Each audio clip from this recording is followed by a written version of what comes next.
Justice, Attorney Tammy Allison.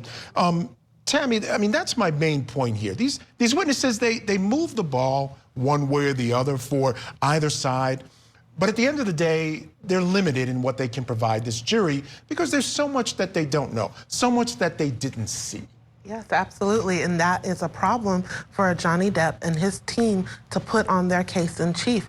Did Amber Heard defame him with that op-ed? And because these witnesses that they're bringing forward have not seen a lot of things, they can't specifically testify to anything that goes to the crux of the issue here, it brings about challenges to his $50 million claim against her. So again, it's something that we should look forward to seeing how Amber Heard does if she takes the stand and how to combat against that, to dispel all of these things that are being put forward about her, because his witnesses aren't able to testify to those specifics, as you mentioned. Now, she is going to take the stand. She's actually going to be the first person called in her case. At least that's what we've heard from folks close to the trial. That's what Chanley Painter has been reporting. Before I get to that, though, what they are doing, these witnesses, like the bodyguard and other people in and around the inner circle of Johnny Depp, and quite naturally, the people you're going to call are going to be people in your inner circle because those are the ones around you. But what they can provide is a general sense to this jury of who these two people are and how they act generally, so that when Johnny Depp testifies, and he already testified, and when Amber Heard takes the stand, that can go to the credibility of what they're saying. If she's saying one thing, but we've heard over and over Johnny does this and she does that, which is the more aggressive posture in a lot of these arguments, that'll make it hard for the jury to believe when she gets on the stand and says, no, I didn't do anything at all. It was all Johnny. Absolutely, and I don't think that she would even get on the stand and say that. I think that her testimony might go along the lines of what we've kind of heard, which is trying to paint her in a negative light, but spin it into a positive light. Yes, she had a problem with his drug addiction. Yes, she had a problem with his heavy drinking and alcoholism. And her reactions are based off of his conduct, especially when he's under the influence of substances and alcohol. I believe that's how it's going to be spun. But someone that testifies like the chauffeur and the security guard at Coachella, I mean, you know, I thought he was a stronger witness for Depp's team, but the fact that he called Johnny Depp boss the whole time, but then whenever he's asked if he knows the difference between Amber Heard and her sister, he uses his favorite word again, boss. The bossy wife or the bossy sister-in-law. Boss, boss, boss, boss. So it's like, come on, that's his favorite word. And I think what's important is the actual merits, the substantive items here.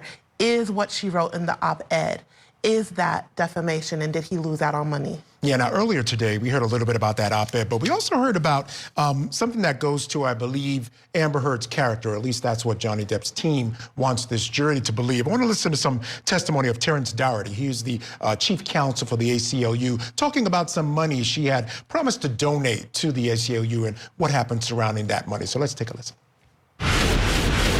My question was actually a simple one. Did Ms. Heard ever agree to any schedule for the payment of the remainder of the $3.5 million donation? I don't recall her having seeing anything where she agreed to a 10-year schedule like this. Did the ACLU credit the $100,000 paid by Mr. Depp toward Ms. Heard's $3.5 million pledge or donation? We do credit that $100,000 amount toward the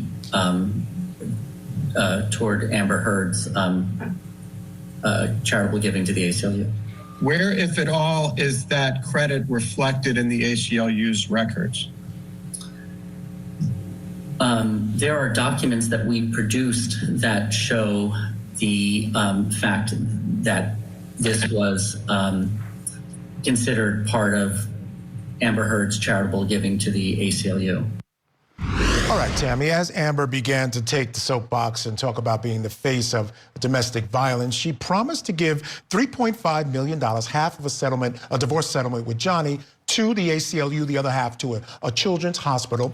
She turns out to only have given a portion of that. She claims that once this lawsuit was filed, her financial situation changed. Okay, we get that. But at the end of the day, does the fact that she didn't follow through with that money for the ACLU have a real effect on her character, or how this jury is going to see her commitment to this cause and whether she was actually a victim? I don't think that it's going to have an effect on her character, Michael. I believe that what it's going to show is that she wanted to. Her intentions were pure when she made the promise to make the donation. That's a very heavy donation in an organization like ACLU that does a lot of, charitable work. They probably already spent that money in their head before that check was cashed, okay? So they're a little hurt. So I think if anything, it goes to the fact that she not only is dedicated to speaking out to survivors of domestic violence, but also wants to put her money where her mouth is.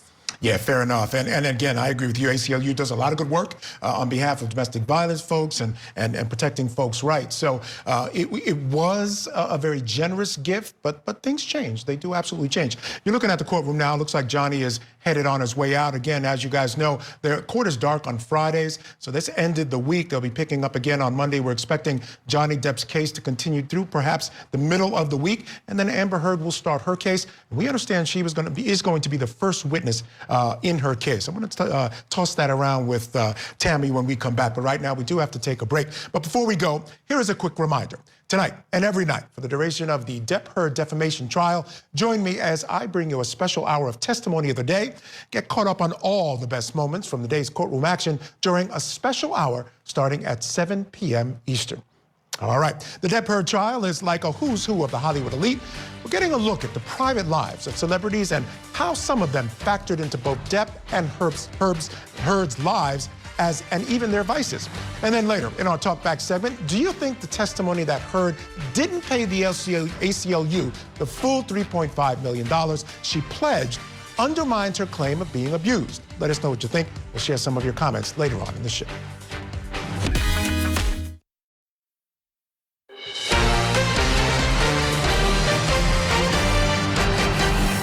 You write to Mr. Bettany, missing you and yours, and await our dangle on the island. You may have to drink for me. I, of course, pounded and displayed ugly colors to Amber on a recent journey. I am an insane person and not so fair-headed after too much of the drink. Weed, pills, fine. Booze, my capacity is too large and I won't stop. Ugly and sad, oh, how I love it. Elton John was one of your friends who was trying to help you get sober, correct? Yes, sir. And you sent him a message in 2012 where you thanked him for his help and you said, quote, I would have been swallowed up by the monster were it not for you. That is a simple fact. Isn't that true? Yes. The night before that you were due to meet up to take this plane flight, you and Miss Heard had a heated discussion on the phone about scenes that she was doing in a movie with James Franco, right? I don't recall what the argument was about. And one of your good friends that you've taken drugs with before is Marilyn Manson, right? Yes, we've drank together.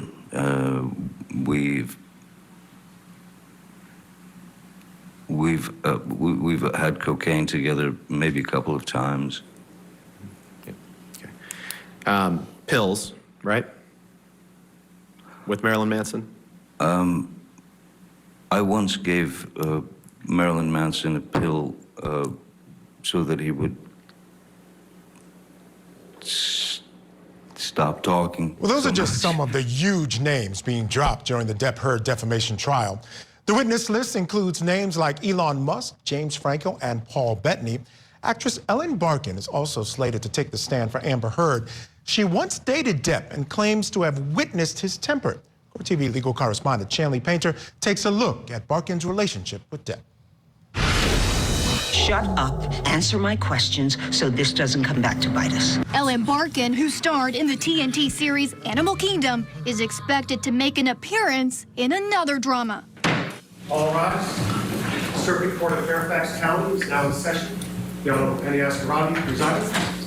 This one in Virginia, where Johnny Depp is suing his ex-wife Amber Heard for defamation after she implied in a Washington Post op-ed that she was a domestic abuse victim. No one, as I stated before, no one had ever in 5 decades accused Johnny Depp of being abusive of any kind with a woman. In 1998, Barkin and Depp worked together on the film Fear and Loathing in Las Vegas. But I don't have to take it off no pimp. Their relationship went from platonic to romantic, according to testimony offered in Depp's libel trial in the UK. Solicitors at the trial referenced a deposition Barkin gave in which she said that while they were in Vegas, Depp threw a wine bottle across a hotel room during a fight between Depp and his assistants. The bottle was not thrown at Barkin, but Heard's attorneys want to call her to show that Depp had a pattern of violent behavior when he was drunk or high. Depp testified the incident never happened and went on to say that he believes Barkin is bearing a grudge because she wanted more from the relationship than he did. Depp testified they did not end on good terms. Depp's attorneys fought to keep out Barkin's testimony, but the judge ruled a portion of it will come into evidence. Now, we have learned that Elon Musk won't be taking the stand in this trial. He was listed as a witness. Musk had a relationship with Heard, and Depp says that relationship started about a month after the pair got married, again, during their marriage. Now, Heard denies she cheated on Depp with Musk and said that they started dating after the pair divorced. In addition to that, she also was dating Elon Musk by this time. You'll find out that Mr. Depp is obsessed with Elon Musk, but she's dating him, so he gives $500,000 to both of those charities in her honor. Now, that relationship came up during yesterday's testimony from Depp's former manager. You say seems like a press release. You weren't in love with him, and you told me 1,000 times you were just filling space. What are you saying there? I'm saying, why would you be sad if you weren't in love with them to begin with? Still with me, federal executive clemency attorney Tammy Allison. And Tammy, you know, these are celebrities, so clearly big names are going to be their friends. A lot of them, it seems like, are not going to end up taking the stand in this case, or at least not on their case in chief for Johnny Depp. But we could hear from Ellen Barkin during Amber's case. Do they move the needle more than your average witness? We start, you know, a couple of bodyguards, different people testifying, but then you put a celebrity on the stand, it's a little bit different. I do think they move the needle because the jury are local men and women, the cross-section of the community in Fairfax, Virginia. They're not used to seeing these big-name celebrities, so unfortunately, I do think that the jury members will be swayed a little bit. It's gonna come naturally, but is it going to help the case in chief? We have to wait and see. Someone like Elon Musk, he's busy buying Twitter. He's not going to be able to testify. I don't think that testimony would benefit Amber or Johnny if, in fact, they cannot testify to some of these allegations of domestic violence and the crux of the issue here, that op-ed that was written, and if she, in fact, did it, and if it hurt him and prevented him from making money. Now, his ex, that testimony, that's going to be very beneficial to Amber Heard because it would show that he has a pattern, a propensity for violence, and that in and of itself negates his defamation claim because that shows her op-ed was being factual and truthful and consistent with her claims. Yeah, so if Ellen Barkin comes into that courtroom and she says that she saw him throw a bottle, there are a number of allegations by Amber Heard that he threw bottles at her, right? So that, I mean, when I heard that, and I wasn't aware that she was gonna testify to that, but if she in fact testifies to that, I think that's very damning.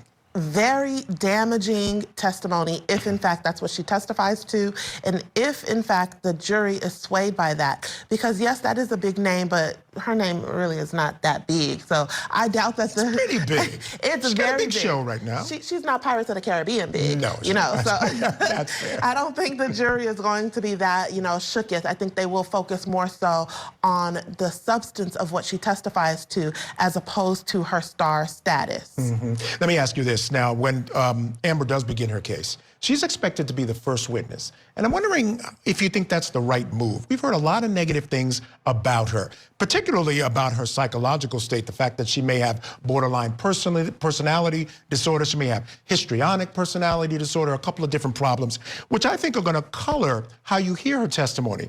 I might put on a couple of experts to tell me what they see as far as when they did an examination before I put her on. Do you think you start off the case with Amber Heard? You know what, Michael? Strategically, I do not think that she is the person that should start off the case. I believe that anybody that has gone to a concert knows there are opening acts, okay? And we need to hear from all the opening acts before we get to the main artist that we pay that good money to watch. And she should be probably the last witness to testify so that they can lay the foundation that Amber Heard is not this person who is just behaving in erratic ways, throwing cell phones and defecating on beds.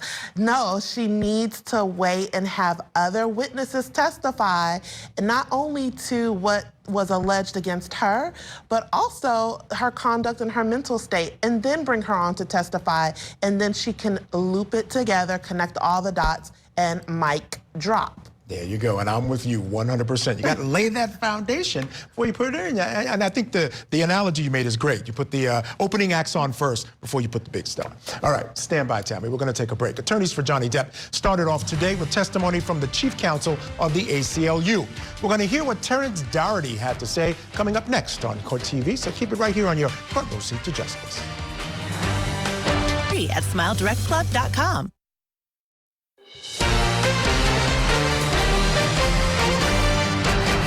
Welcome back to Court TV Live. I'm Michael Ayala. Attorneys for Johnny Depp started off today with testimony from the chief counsel of the ACLU. Terrence Doherty pointed to discrepancies regarding the amount of money Heard claimed to have paid the nonprofit following her divorce from Depp. And then he shed light on the ACLU's involvement with helping Heard write the Washington Post op-ed, which ultimately led to Depp suing Heard for defamation. Do you know what the firm Greenberg Klusker had to do with Amber Heard? No. And you have no idea why it was sent to Ms. Heard, care of Mr. O'Donnell at Greenberg Klusker? I expect that it is the case that, well, many of our significant donors have representatives that we work directly with on technical things such as a pledge form. Okay. And directing your attention to the next page that was attached to Mr. Romero's letter, it also says pledge form, but it has some columns. Yes. Is it fair to say that this is a proposed schedule for payment of the remaining $3.5 million donation? That is what it is. And do you know that who came up with this proposed schedule?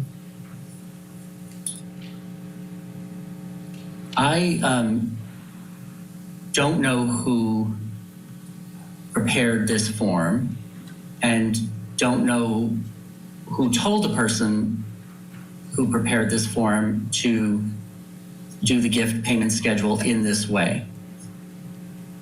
Do you see at the bottom of that page, ACLU 3034, part of Exhibit 11, that there is a signature line?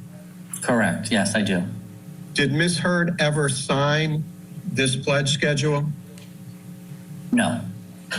Did anyone at Greenberg Klusker or anyone else on behalf of Ms. Heard ever sign this form?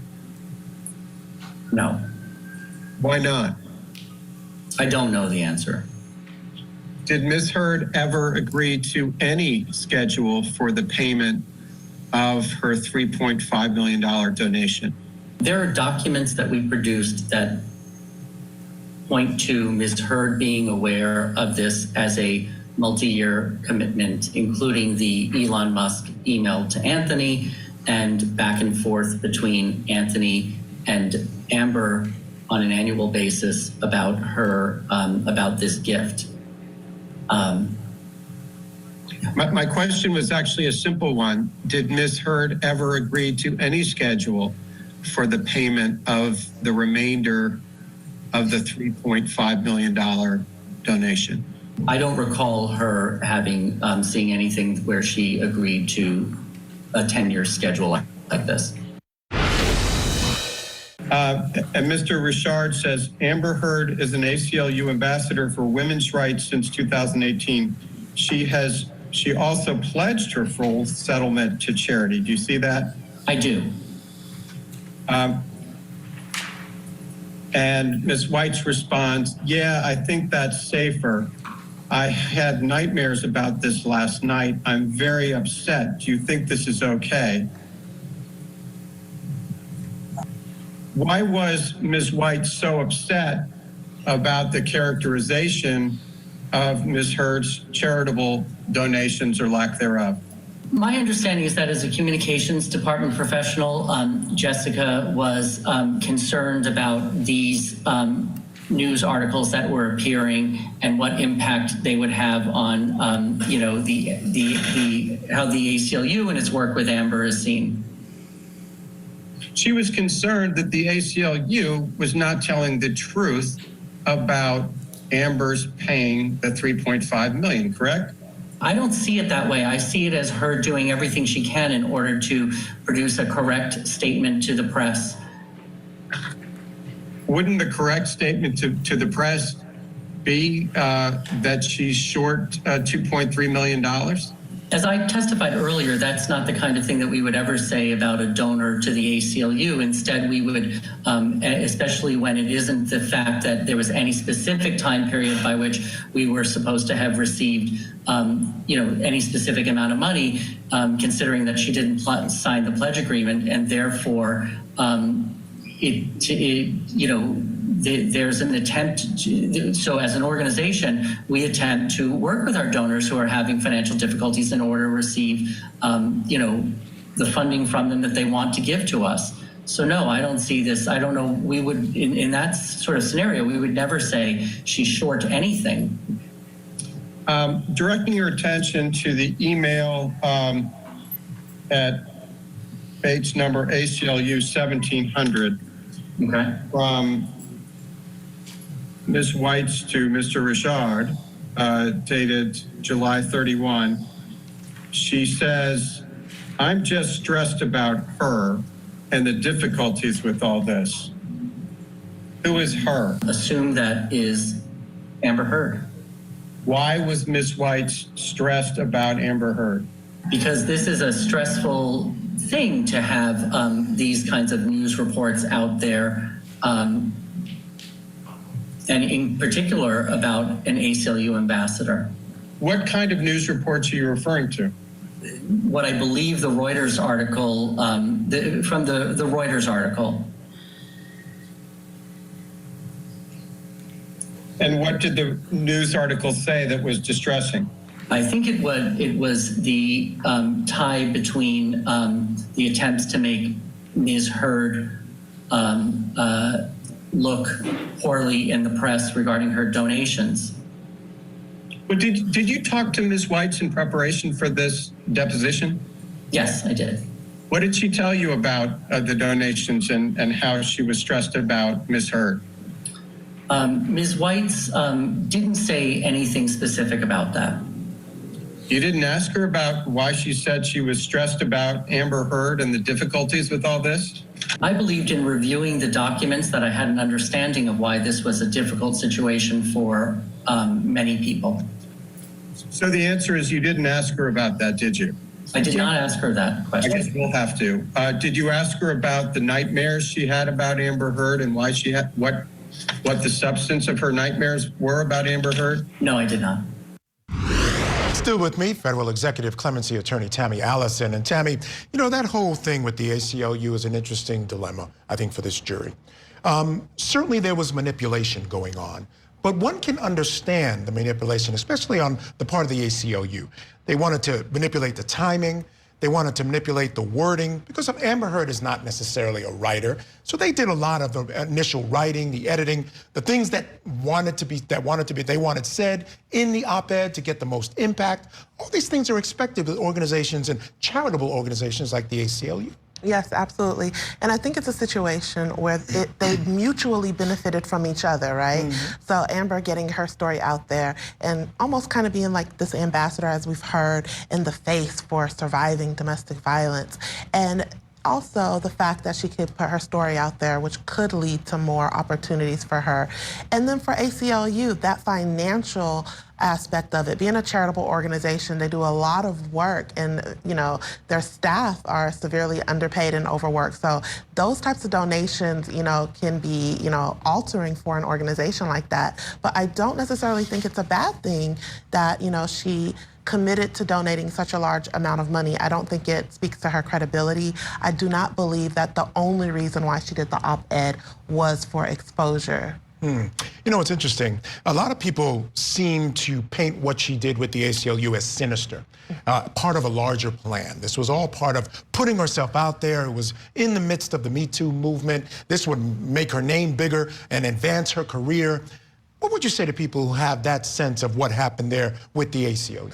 I agree with them. Everything is strategic to a point, right? So in order for her to get her name out there, to tell her story, to have a different type of narrative for her just being an actress, yes, that is going to be something that she's going to do, and that's going to benefit her career moving forward and being taken seriously in other aspects beyond just being an actress. However, I do not think that there was any bad intent on her part, because I do believe, based off of the testimony that we've heard so far, whether it was abuse that she inflicted on Johnny Depp or Johnny Depp inflicting on her, I think that we're all clear that there was mutually abusive situations there between Johnny Depp and Amber Heard. So here, what she wrote in the op-ed is not necessarily something that did not speak her truth, but what we have to figure out, and what the whole point of this lawsuit is, did it prevent Johnny Depp from making up to $50 million? Yeah, damages are a big part of this case, but again, it all starts with whether the abuse actually happened or not. So my question to you is, and we've been talking about this since this case began, what exactly is abuse, right? Because we've heard abusive things being said on tape. There are allegations of things being thrown. There are things of breaking things around someone. But folks will always point to the Justice for Johnny folks who are on Johnny's side will say, well, where's the evidence that he actually hit her and did anything? But a lot of people will say abuse happened. What the things I just mentioned, those are all abuse. Absolutely. And, I'm not an expert in, domestic violence. I'm not someone that's a clinical psychologist that we've had on before. I'm an attorney, and I just also happen to be a survivor of domestic violence. And as we've talked about several times on this show, abuse is not necessarily a closed fist punch to the eyeball resulting in a black eye. It can be pushing, shoving, throwing things at someone, in my opinion. I think What about the words, right? Because the words were ugly, and I don't think anyone, even the Justice for Johnny folks, can deny that the words were ugly. And let's say they were in response to provocation by Amber Heard. Do you still feel the same way that that would be abuse? It depends on the context, right? So some words are going to be abusive if, in fact, it's bashing someone, degrading them, coupled with other things, gaslighting, for example. But I think that any relationship that any person has, any of the viewers have, there's, things that you say to your partner that you say out of anger, that is not, in my opinion, amounting to abuse. I think that when it's a pattern of behavior and there's a propensity for violence and there are other matters coupled with it, then yes, the totality of the circumstances, in my opinion, does make it abusive. Fair enough. And I think also people have an issue with the fact that he tried to walk away all the time. I'm wondering if you think that might be part of the abuse as well. When you know that the other person gets really hurt, he tells you, when you walk away, I'm hurt because I feel like you don't care, but you continue to walk away. Is that like a form of abuse as well? I've heard that is, again, I'm not an expert in, abuse. I'm not a therapist. I'm just a lawyer that happens to have personal experiences like most of our viewers have had their own personal experiences. But I do think that is a form of abuse whenever you intentionally participate in conduct that hurts your partner, whether it's physical, mental, or emotional. So yes, I do believe that could be a form of abuse. Yeah, it's just such fascinating stuff, and really sad stuff at the end of the day, because we're talking about this in terms of two people hurting each other, and what constitutes abuse. It's just not really a happy topic. All right, we're going to take a break. Stand by, Tammy. In our talkback segment coming up, we heard testimony that Heard promised to pay $3.5 million to the ACLU and never delivered the full amount. So we asked you, do you think that testimony undermines her claims of being abused? Let us know what you think. We'll share some of your comments coming up next. at NutriFull.com.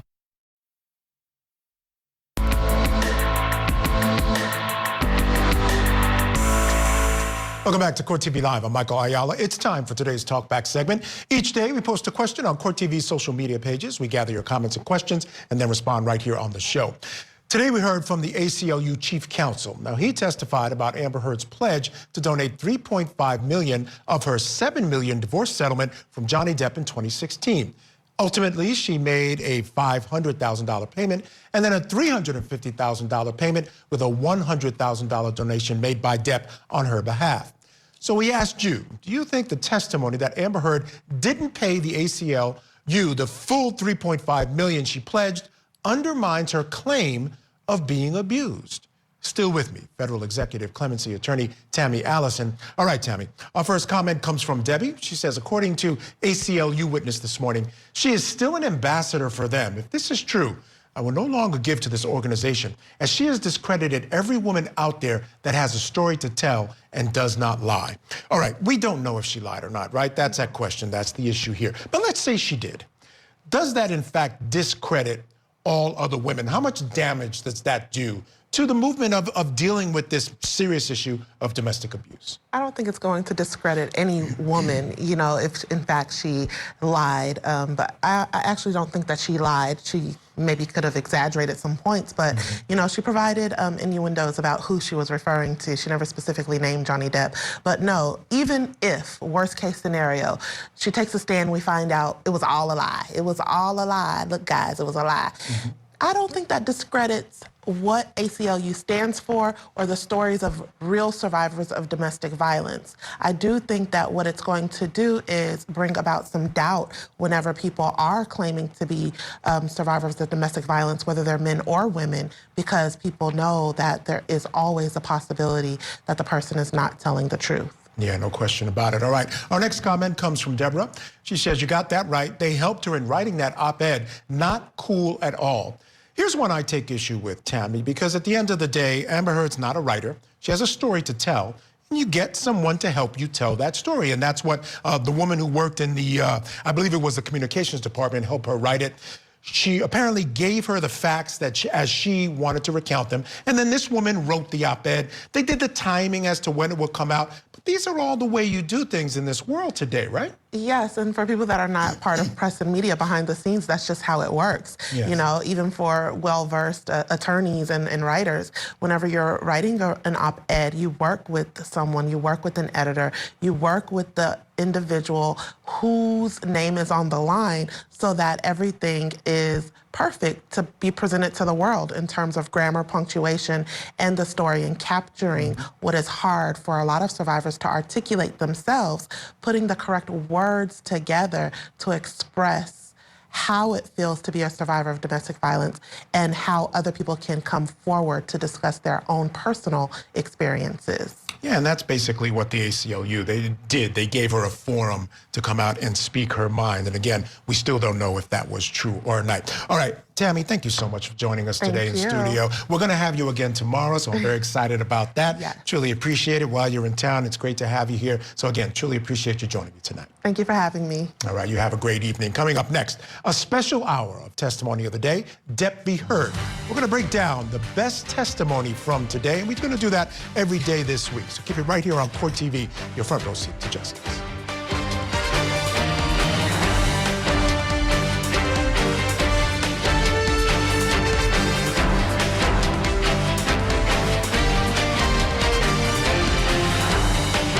landscape.com.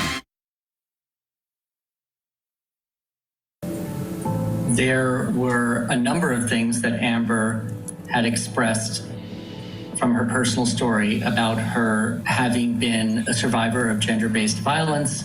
And so one of the things that we do with ambassadors is we want them to tell authentic stories about our issues in the public. Wouldn't the correct statement to the press be that she's short $2.3 million?